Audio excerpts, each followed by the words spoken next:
22 February 2026 रोजी IDFC first बँकने 590 कोटींच्या कथित आर्थिक गैरव्यवहाराची माहिती जाहीर केली. हा प्रकार चंदीगड शाखेशी संबंधित असल्याचे सांगण्यात येत आहे. काही खात्यांमध्ये, विशेषतः हरियाणा सरकाराशी निगडीत खात्यांमध्ये आर्थिक व्यवहारात विसंगती आढळून आल्या. या खुलाशानंतर बँकेच्या शेअरमध्ये जवळपास 20% घसरण पाहायला मिळाली. 590 कोटींची रक्कम बँकेच्या एकूण बॅलन्स शीटच्या तुलनेत व्यवस्थापनीय असली तरी मुद्दा रकमेचा नव्हता. मुद्दा होता विश्वासाचा. बँकिंग क्षेत्रात विश्वास हीच भांडवलाची पायाभरणी असते. ठेवीदार आपले पैसे बँकेत ठेवतात कारण त्यांना सुरक्षिततेची खात्री असते.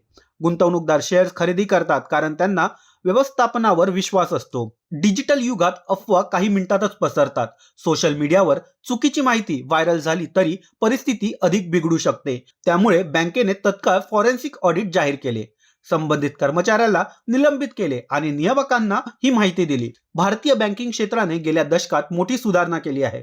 NPA संकटानंतर पुनर्भांडवलावर विलिनीकरण, डिजिटल ट्रान्सफॉर्मेशन आणि UPI क्रांती या सर्व क्षेत्रांमध्ये टप्प्याटप्प्यांमधून भारतीय बँकिंग व्यवस्था मजबूत झाली आहे.